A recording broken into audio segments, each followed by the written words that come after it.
శ్మశానంలో ఆయన కూర్చోపోతే ఉగ్రభూతాలు వచ్చి ఓళ్ల మీద పడిపోయి ప్రజల్ని సత్కార్యాలు చెయ్యనివ్వమని అక్కడ కూర్చుని తాండవం చేసి వాళ్ళని కూర్చోబెడతాడు.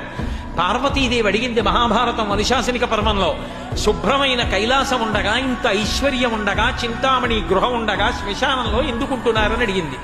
అడిగితే ఆయన చెప్పాడు, పార్వతి బతికున్న నాళ్ళు అన్ని చోట్లకి వెడతారు, ఏమీ తోచట్లేదు, శ్మశానానికి వెళ్ళొద్దామని ఎవరు రారు పార్వతి అంటాడు. ఉపన్యాసం చెప్పగలనంటాడు, నాకు పాటలు వచ్చంటాడు, నేను నాట్యం చేస్తానంటాడు, నేను అధికారినంటాడు. నీ ఉన్నాయనుకున్న వాడిలోంచి ఊపిరి బయటికి వెళ్ళిపోయిన తరువాత వాడిని తీసుకెళ్లి 4 కొత్త కర్రల మీద పడుకోపెట్టి చాప చుట్టి తాడు కట్టి పైన నూలుబట్ట కప్పి తీసుకొచ్చి అన్నీ తీసేసి కర్రల మీద పడుకోపెట్టి కాల్చేస్తుంటే జీవుడు లేచి నిలబడి పుర్రె పగిలిపోయిన తరువాత కన్న కొడుకు కూడా స్నానం చేసి వెళ్ళిపోతుంటే చీకటి పడిపోయాక, అయ్య బాబోయ్ చుట్టూ ఉగ్రభూతాలు, నా వాళ్ళన్న వాళ్ళు లేరు, వీళ్ళని నమ్ముకున్నాను, ఒక్కడు లేడని ఏడుస్తుంటే నేనున్నాను రా అని చెప్పడానికి నేను కూడా లేకపోతే చచ్చిన వాడు 1000 మాటలు చచ్చిపోతాడని అక్కడ ఉన్నాను పార్వతి, నా కర్మకాల కళ్ళేనన్నాడు.